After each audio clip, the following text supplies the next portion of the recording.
ஆடு கூட நிமிர்ந்து பார்க்காது. இது எல்லாமே விட்டால் போகிற அரிச்சு எடுத்துக்கிட்டு மேய்ச்சலாம் கிடக்கும். அதெல்லாம் கொஞ்சம் வாடலாக இருக்குது. ஒரு ஆடாவது நிமிர்ந்து பார்க்குதான்னு பார்த்து.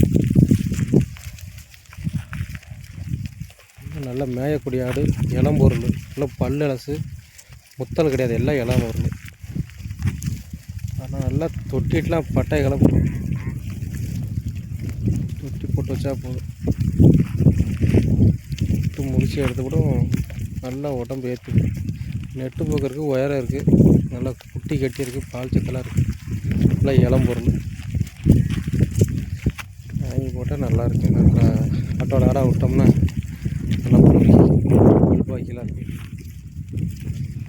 குட்டி இருக்கலாம், மீதி அடிச்சு இனம் இருக்குது. தப்பு வராது. நல்ல பொருள், விலைக்கும் கம்மியாக கிடச்சிது.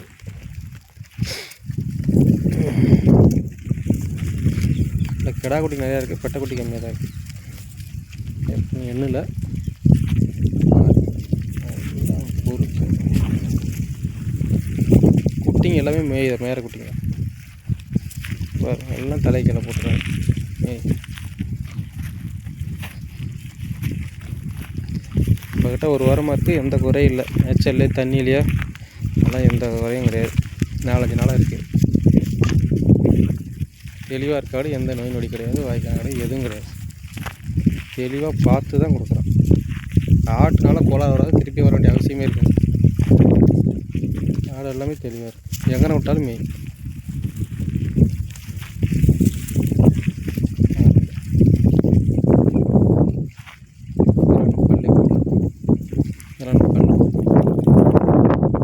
பல்லு போடாதது 3 இருக்குது. கிடாயும் பல்லு போடல. நல்ல மேய்.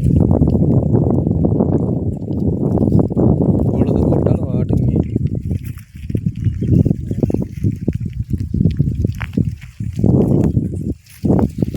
பாருங்க, யாருக்கா வேணும் தேவைன்னா கூப்பிடுங்க.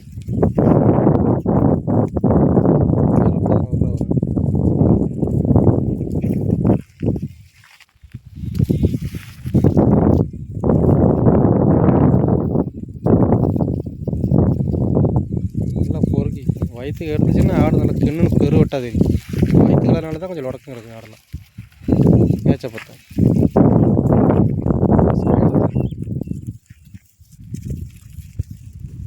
பாருங்க. மொத்தம் 22 உருப்படி, 9 குட்டி. மொத்தம் கால்நடைக்கு 30 உருப்படி. பாருங்கள், பார்த்து எடுத்துக்கலாம். நன்றி நண்பர்கள்.